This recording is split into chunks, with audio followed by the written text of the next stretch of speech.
kembali Bapak Ibu Saudara sekalian. Sekali lagi Shalom. Amin. Kita sudah berada di penghujung tahun 2024. 2 hari lagi kita akan mengakhiri tahun ini. Dan bukti nyata kita masih melihat kebaikan Tuhan bagi saya dan Bapak Ibu Saudara-saudara sampai pada pagi hari ini. Dan tanpa berlama-lama lagi, sebelum saya menyampaikan kebenaran firman Tuhan, izinkan saya pagi hari ini memulainya dengan sesuatu yang berbeda.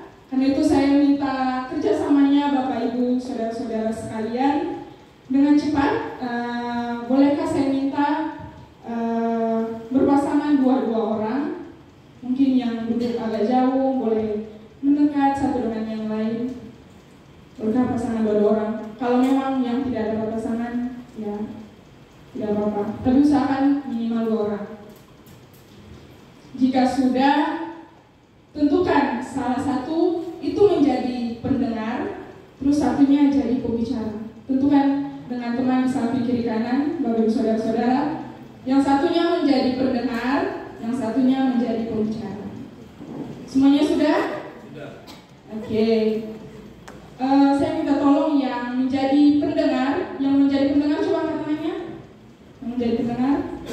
Nah, yang menjadi pendengar tutup matanya. Semuanya ya, semua yang menjadi pendengar tutup matanya sekarang. Yang menjadi pendengar tutup matanya. Oke, sudah semuanya? Yang menjadi pendengar tutup matanya. Boleh di next slide terus. Nah sekarang Bapak Ibu Saudara-saudara sekalian, saya mau tanya yang tadi menjadi pendengar pertama, pendengar pertama, perintah apa yang harus dilakukan? Yang paling pertama tadi, ketika pembicara bercerita, terus kita mengabaikan apa yang, terus kalau perintah kedua,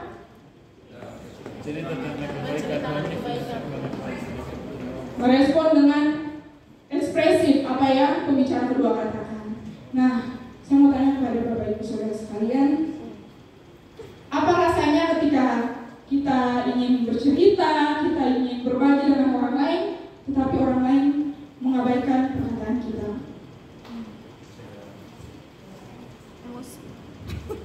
Apa yang kita rasakan biasanya? Kalau misalnya yang punya pacar lah, kalau misalnya pacarnya cerita, atau pasangan suami istri, ketika suami istri ingin berbagi apa yang mereka rasakan, sukacita, atau bahkan pergumulan mereka, tetapi mereka diabaikan, apa yang kita rasakan?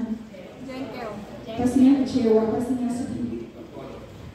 Nah, orang Kubang bilang kakodo. Boleh di next slide? Sebelum terus. Nah, pertanyaannya bagi kita, seberapakah sering kita mengabaikan Tuhan? Dalam sepanjang tahun 2024 ini, berapa kali dalam tahun ini kita mengabaikan suara Tuhan? Ketika saya bilang tadi, kita sendiri ketika kita diabaikan oleh orang lain, kita merasa sakit hati, kita merasa kecewa. Namun pernahkah terpikirkan oleh kita bahwa kita seringkali mengabaikan Tuhan? Kita seringkali mengabaikan suara Tuhan. Cobalah kita seperti pembicara dan pendengar kedua. Ketika ada orang yang bercerita kepada kita, ada orang yang ingin berbagi kepada kita, kita meresponnya dengan penuh sukacita, kita meresponnya dengan penuh ekspresif. Saya kira Tuhan juga rindu kita seperti itu. Ketika Tuhan ingin menyatakan kehendaknya dalam kehidupan kita, kita tidak menolak mengabaikan suara Tuhan. Tapi kita mau menerima sukacita, apa yang Tuhan kehendaki dalam hidup kita dengan penuh sukacita. Oleh karena itu di pagi hari ini saya memberikan tema kebenaran firman Tuhan, yaitu terhubung. Oke, saya akan menjelaskan secara cepat saja apa arti kata terhubung yang saya cari menurut KBBI. Jadi terhubung itu merupakan kata kerja, artinya sesuatu yang dikerjakan, sesuatu yang dilakukan. Terhubung artinya tersambung dalam keadaan bersambung dalam keadaan tersambung. Makna ini mengacu pada kondisi di mana sesuatu saling memiliki kaitan atau hubungan, baik secara fisik, logis maupun emosional. Jadi yang namanya terhubung bukan hanya secara fisik, tetapi juga secara logis, secara akal pikiran, dan juga secara emosional. Boleh di next slide selanjutnya. Nah, hari ini kita akan sama-sama belajar 3 hal ini, yaitu terhubung dengan Allah, terhubung dengan sesama, yaitu kita sebagai sesama keluarga besar Jemaat GZIA Nazaret, dan juga terhubung dengan keluarga kita. Saya juga Bapak Ibu Saudara boleh bangkit berdiri, kita mau sama-sama baca kebenaran firman Tuhan. Boleh di next slide saja, biar menyingkat waktu. Mari kita mau sama-sama baca kebenaran firman Tuhan ini. Roma pasalnya yang ke-12 ayat 4-5, 1, 2, 3. Sebab sama seperti pada satu tubuh, kita mempunyai banyak anggota, tetapi tidak semua anggota itu mempunyai tugas yang sama. Demikian juga, walaupun adalah satu tubuh dalam Kristus, tetapi kita masing-masing adalah anggota yang lain. Selanjutnya Ibrani pasalnya yang ke-10 ayat 24 sampai yang ke-25. Dan marilah kita saling memperhatikan supaya kita saling mendorong dalam kasih dan dalam pekerjaan baik. Janganlah kita juga berdiri dari teman-teman kita seperti yang disarankan oleh orang, tetapi marilah kita saling menasihati dan semakin giat melakukannya menjelang hari Tuhan yang akan datang. Terima kasih. Silakan duduk kembali Bapak Ibu Saudara. Boleh di next slide-nya. Kita masuk pada poin yang pertama, yaitu terhubung dengan Allah. Bapak Ibu Saudara sekalian, masih ingatkah Bapak Ibu firman Tuhan yang saya sampaikan di awal tahun ini tentang apa? Masih ingat? Ada yang masih ingat? Kebenaran firman Tuhan yang saya sampaikan di bulan Januari pada tahun 2024. Mungkin saya bantu ingatkan kembali, di awal tahun ini saya menyampaikan kebenaran firman Tuhan tentang panggung atau mesbah Tuhan. Dan di akhir tahun ini saya mau mengakhirinya dengan kebenaran firman Tuhan, yaitu terhubung dengan Allah. Pertanyaannya, di awal tahun kita sudah memulainya dengan membangun mesbah kita di hadapan Tuhan. Dan di hari ini pertanyaan bagi kita semua, masihkah mesbah itu kita pertahankan sampai hari ini? Masihkah kita membangun hubungan kita terus terhubung dengan Allah? Atau di sepanjang tahun 2024 ini, ketika kita menghadapi suatu masalah, ketika keluarga kita tidak baik-baik saja, mesbah yang sudah kita bangun, komitmen kita di awal tahun kita 2024 kemarin, kita sudah mulai melupakannya. Kita sudah tidak lagi terhubung dengan Allah. Ataupun kita masih membangun mesbah-mesbah kita, tetapi tidak memiliki kerinduan lagi. Kita hanya datang sebagai rutinitas saja. Tadi, kalau Bapak Ibu Saudara ingat, makna dari terhubung yaitu terhubung secara fisik, secara logis, secara pikiran, dan juga secara emosional. Mungkin kehadiran Bapak Ibu Saudara-saudara sekalian di sini terlihat secara fisik, namun secara pikiran, secara hati, kita yang paling tahu. Apakah ketika kita datang beribadah, kita hanya datang secara fisik saja, bahwa kita hadir, bahwa saya Jemaat Nazaret, setiap hari Minggu saya datang beribadah, ataukah ketika kita datang beribadah, kita mau terhubung dengan Tuhan. Bukan hanya fisik kita saja yang hadir di tempat ini, tetapi benar-benar hati dan pikiran kita tertuju kepada Tuhan. Karena ketika hati dan pikiran kita tertuju kepada Tuhan, kita terkoneksi dengan Tuhan, kita terhubung dengan Tuhan. Kita akan mengerti apa yang Tuhan kehendaki dalam kehidupan kita. Kita akan mengerti apa yang Tuhan mau dalam kehidupan kita. Kenapa kita harus tetap membangun hubungan kita dengan Tuhan? Kenapa kita harus mempertahankan agar kita tetap terhubung dengan Tuhan?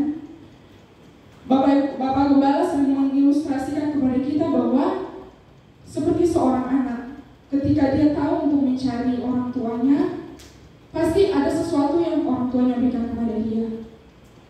Anak yang mau pergi sekolah, ketika dia salam kepada orang tuanya, pasti orang tuanya memberikan dia uang jajan. Namun pagi hari ini saya tidak ingin berbicara tentang berkat secara materi yang Tuhan berikan kepada kita. Karena kalau kita hanya membahas tentang berkat saja, berkat secara materi, kita bisa menjadi orang-orang yang kecewa dengan Tuhan.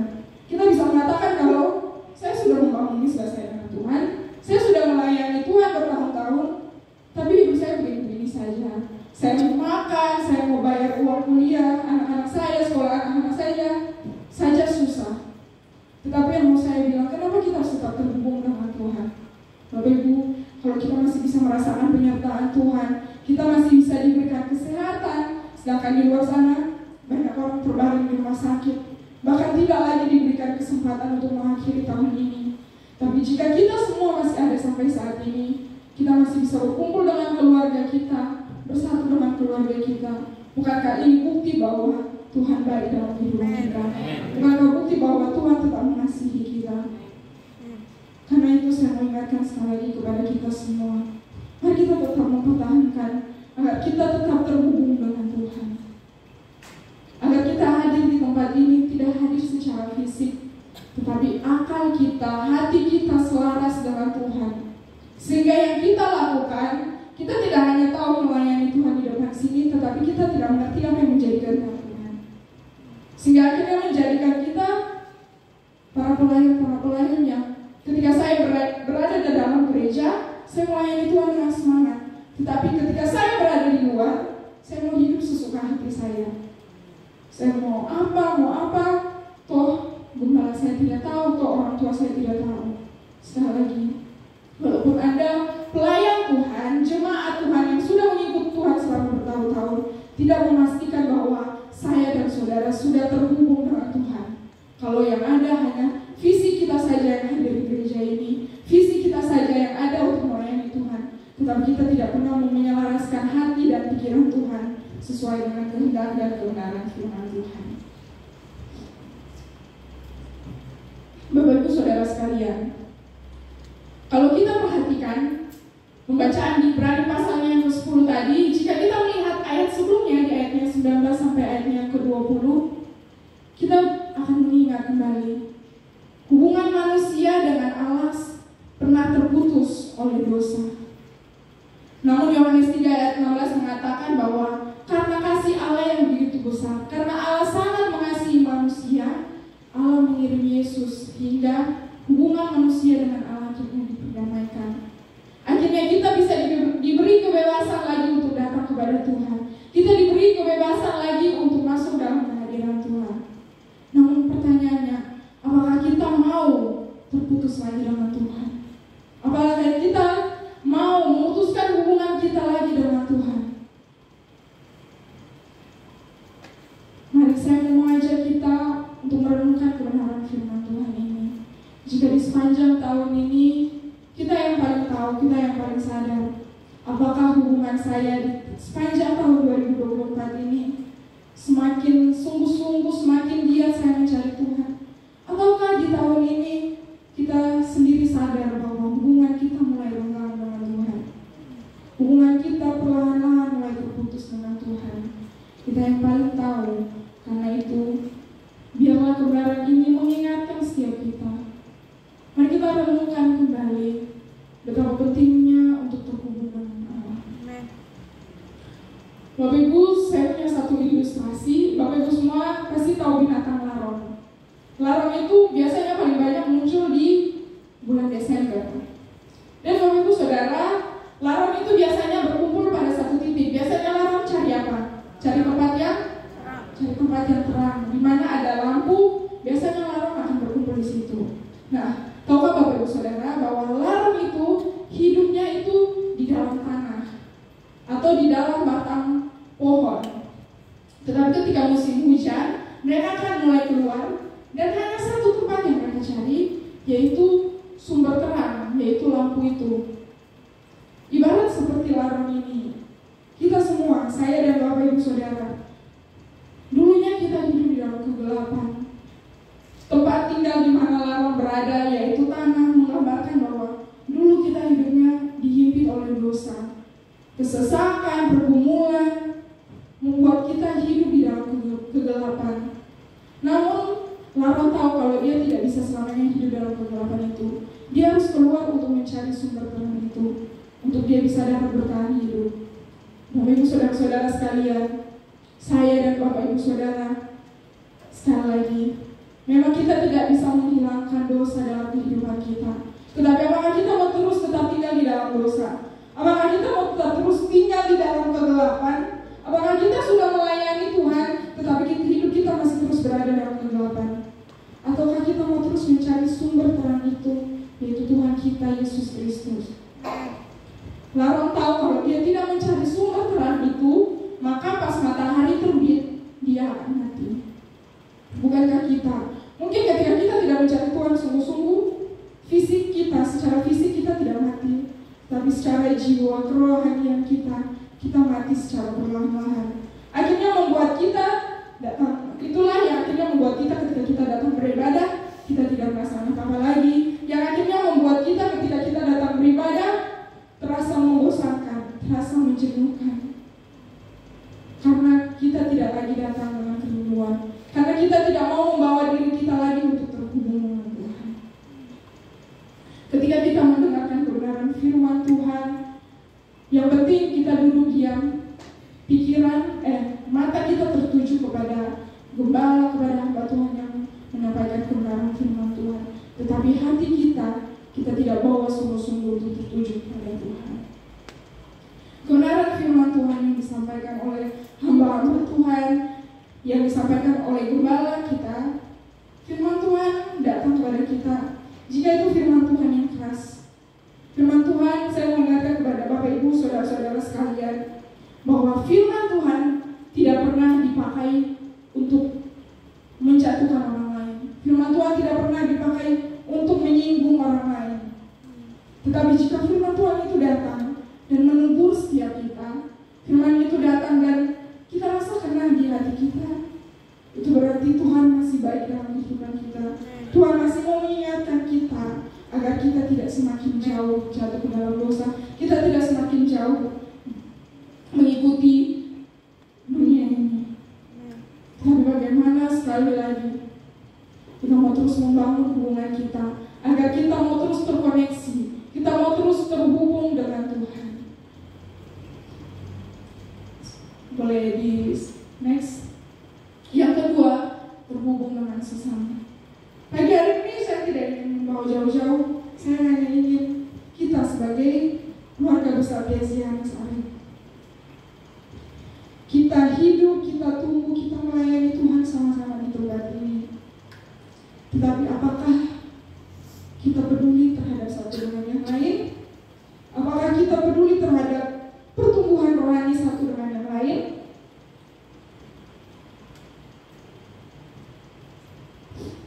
Bapak Ibu, saudara-saudara sekalian, firman Tuhan yang kita baca tadi di dalam Roma mengatakan bahwa kita semua itu satu tubuh di dalam Tuhan. Satu tubuh, Tuhan yang menjadi kepala, dan kita semua sebagai anggota-anggotanya. Kita terhubung satu dengan yang lain. Setiap anggota memiliki fungsi dan tugasnya masing-masing. Dan itu menyatakan bahwa tangan memerlukan kaki, kaki memerlukan mata. Kita tidak bisa jalan pincang.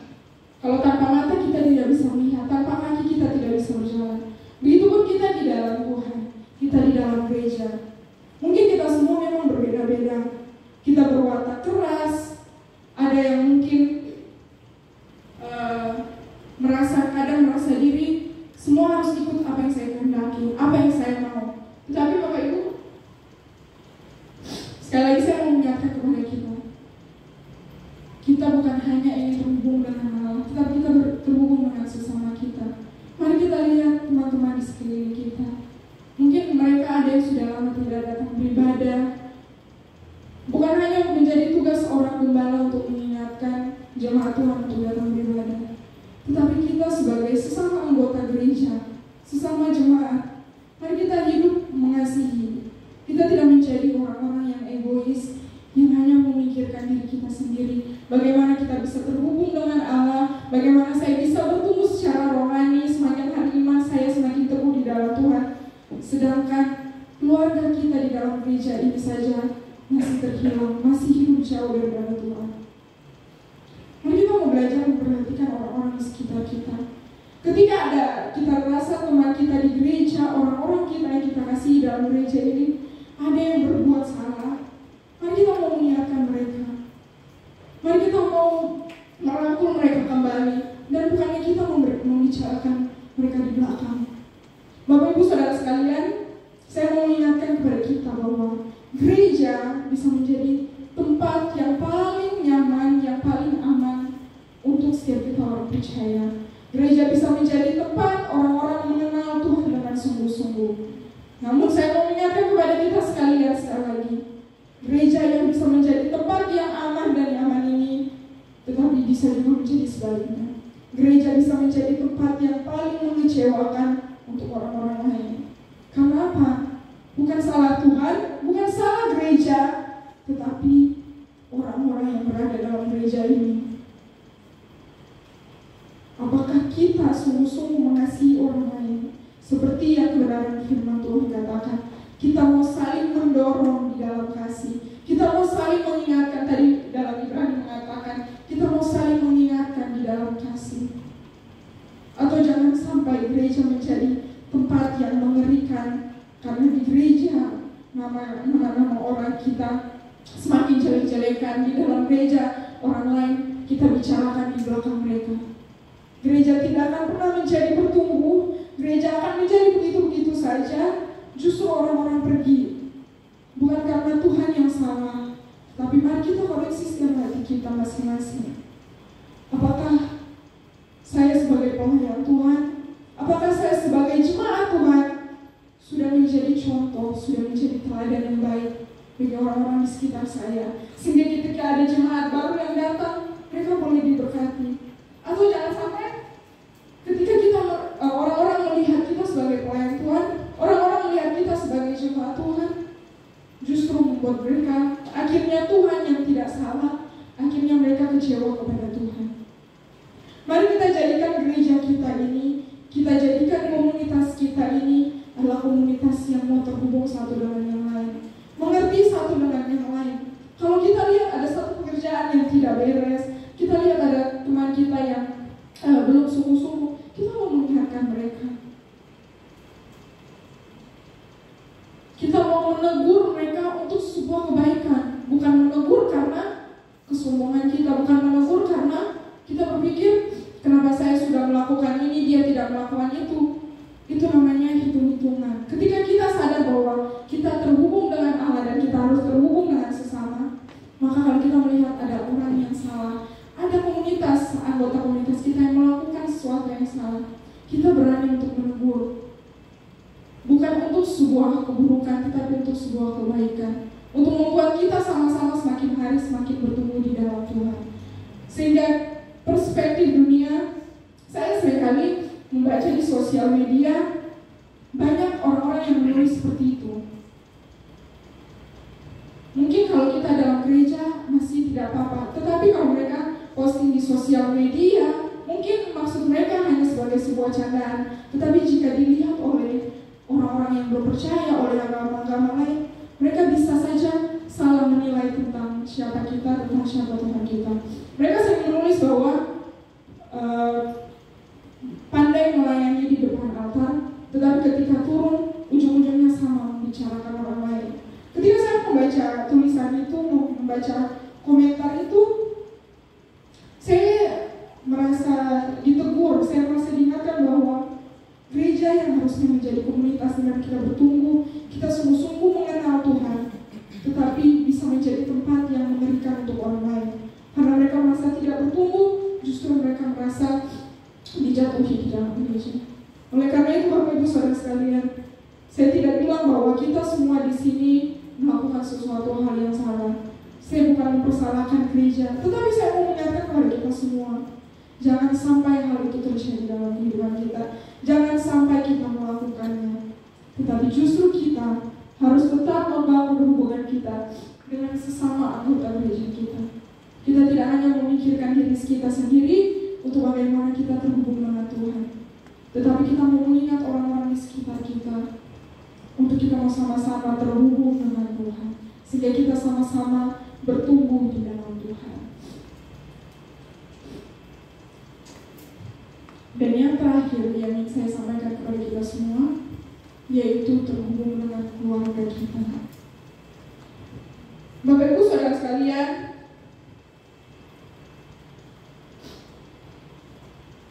keluarga menjadi tempat awal di mana seorang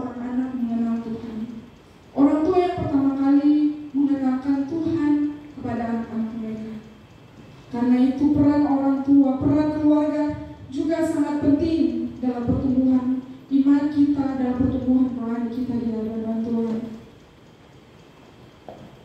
Kita harus sibuk untuk membangun hubungan kita dengan Allah.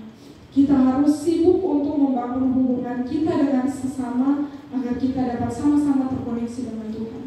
Tetapi jangan sampai kita sibuk mengurus diri kita sendiri. Jangan sampai kita sibuk mengurus orang lain, tetapi keluarga kita sendiri kita tidak perhatikan.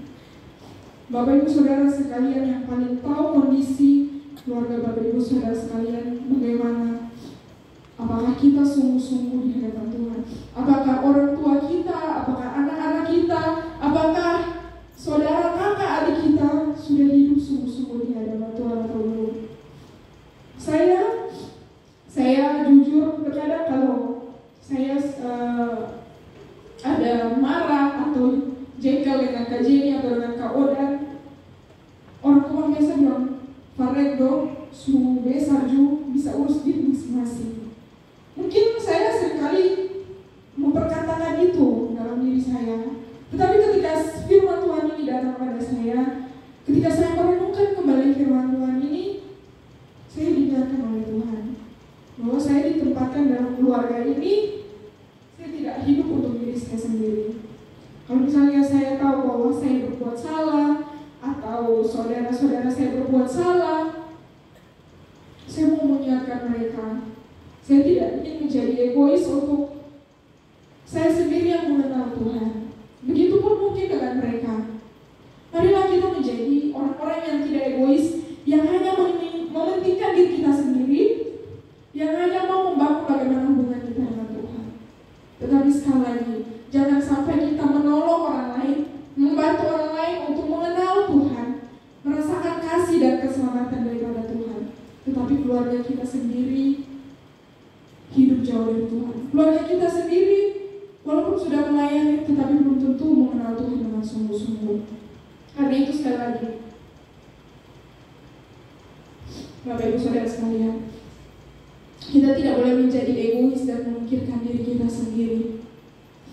Mungkin ada orang tua yang mengatakan bahwa saya sudah capek, saya sudah menyerah, saya sudah menasehati anak saya berulang-ulang kali, tetapi dia juga tidak berubah, tetapi dia tetap tidak tenang. Saya mau mengingatkan kepada kita semua, kepada para orang tua, mungkin kita sudah capek untuk menasehati mereka, tetapi jangan sampai kita capek untuk terus mendoakan mereka.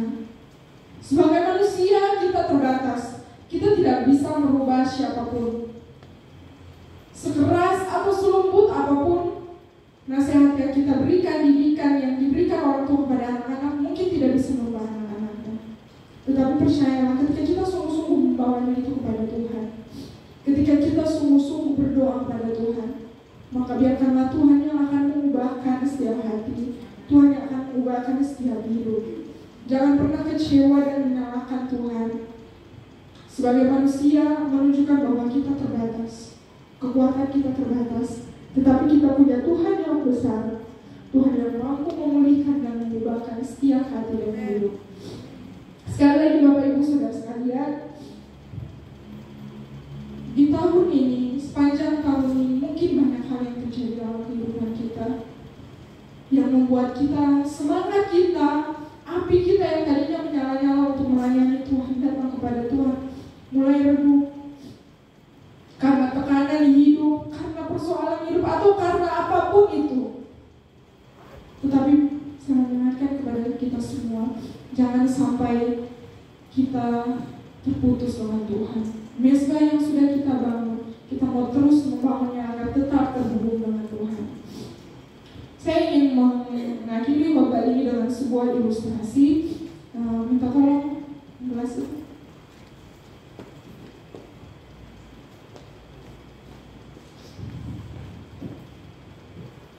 Bapak Ibu Saudara-saudara sekalian, saya ingin mengakhiri firman Tuhan ini.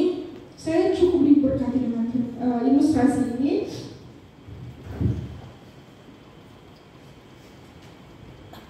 Di sini ada petek dan juga gelas yang berisi air. Ini gambaran, petek ini gambaran kita sebagai orang percaya, sebagai para pelayan Tuhan yang awalnya dalam Tuhan, berimankan ke sini. Semangat kita untuk melayani Tuhan, mengiring Tuhan nyala-nyala. Namun terkadang kita tidak bisa menghindari bahwa hidup ini dipenuhi dengan tantangan, dengan persoalan, dengan keluarga yang mungkin bisa kita anggap paling kita harapkan, tapi justru mengecewakan kita. Orang-orang yang kita anggap paling kita percaya, tapi justru mengecewakan kita.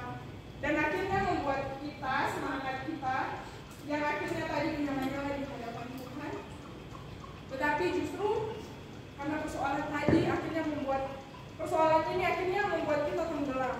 Seperti ilustrasi lama tadi, kita akhirnya semangat kita akhirnya mulai turun, dan akhirnya kita tidak merasakan apa-apa lagi. Pergumulan hidup kita, persoalan yang kita hadapi sangat banyak. Sepanjang tahun ini mungkin di awal 2024 kita sudah membuat komitmen. Tuhan, di tahun 2024 ini saya mau lebih sungguh-sungguh lagi di hadapan Tuhan. Di tahun 2024 ini saya mau lebih semangat lagi melayani Tuhan. Tetapi sebagai manusia kita terbatas mengetahui apa yang terjadi dengan kita dalam hidup kita. Kita terbatas untuk mengetahui bahwa ada persoalan yang besar yang kita hadapi.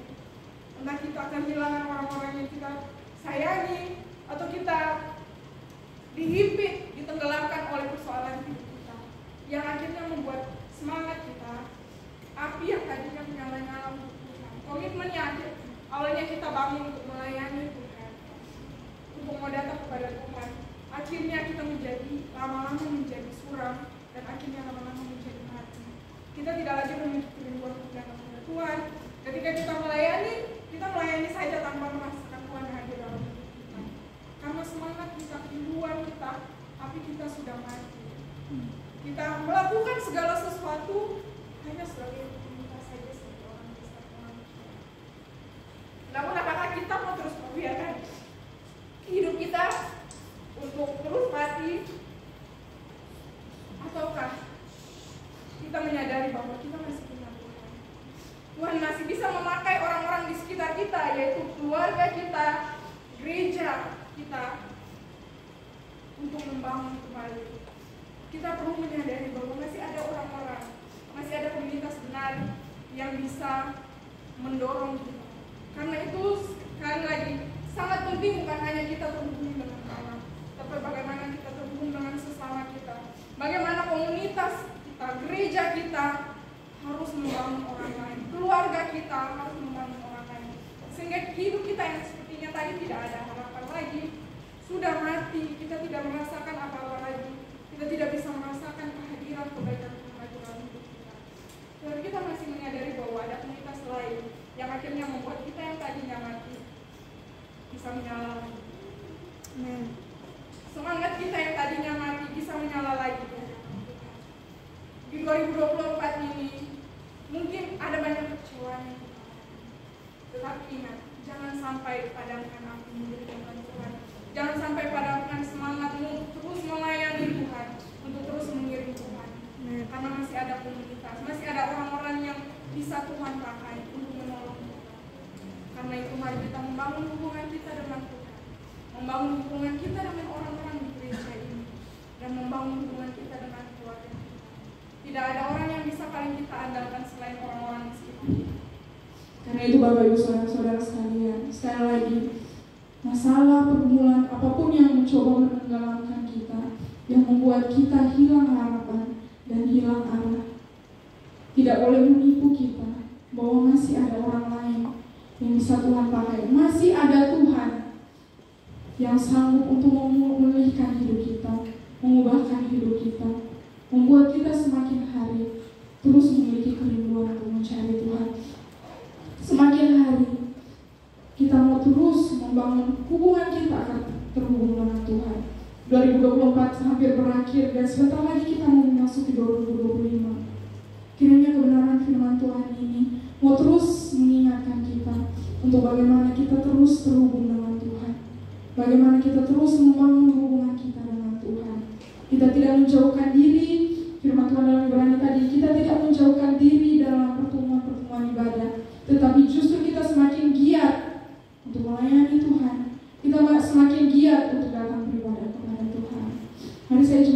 Saudara semua bangkit berdiri. Saya tidak akan mengundang pemain musik untuk ke depan.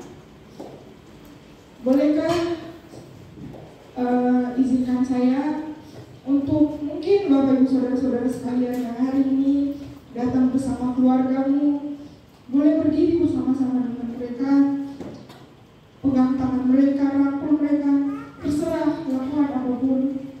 Saya rindu semuanya yang mungkin datang bersama-sama keluarga. Kita mau sama-sama berdoa. Sekali lagi, kita bukan hanya untuk mengenal. Mungkin kita merasa di tahun ini orang tua kita atau anak-anak kita cukup mengecewakan hidup kita. Tetapi kita bersyukur karena kita masih ada, kita masih lengkap di saat orang lain tidak lagi mempunyai keluarga. Tetapi jika kita masih mempunyai keluarga yang utuh, kita mau bersyukur di hadapan Tuhan. Karena itu sekali lagi